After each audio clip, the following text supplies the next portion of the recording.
سلامونه او نیکی هیله ګرانو کتونکو په خیر راغلی پښتو کوکینګ ته. نن به منګه تاسو ته د مستو د یو ترخی چکنۍ چل درښکاره کوو. نو کو تاسو دا ویډیو تر اخره پورې وګورئ نو د ډیرې مزیدارې او خوندورې چکنۍ چل به زده کړئ. په دې کې به د ټول نه مخکې زموږ په کاریږي یو بنډل شنه دانیا یعنی 100 ګرامه،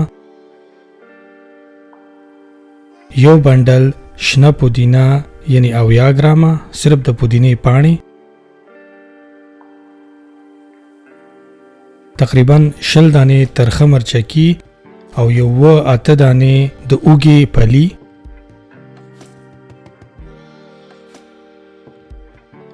نور به پکې زموږ په کاریږي یوه وړه قاشوغه د مالګې او لږې غونته کې اوبه یعنی 50 ملي لیټره اوبه. دا ټول به یو جوسر ته ورواچوئ.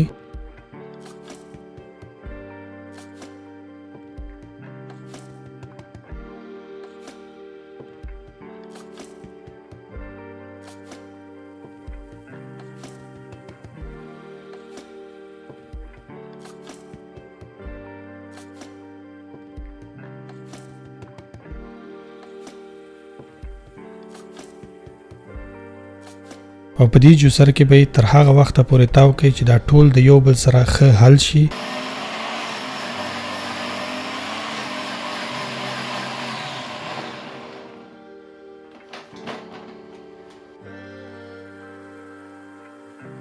کله چې حل شي نو دا به بیا دغسې ښکاري.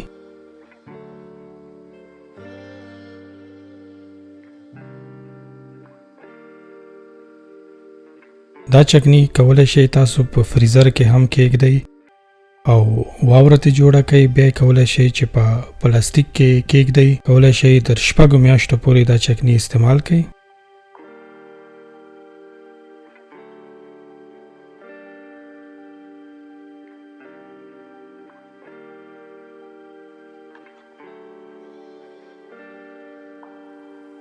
د چکنی جوړولو بیا ډېره اسانه طریقه ده.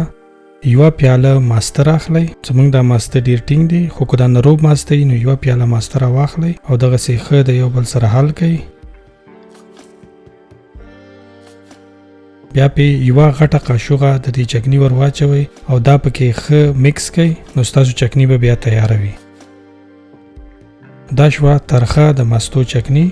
نو که زموږ دا ویډیو ستاسو خوښه شوي وي نو زموږ د چینل سبسکرایبول مه هیروئ. د دې سره ستاسو نه اجازت غواړو. د الله په امان.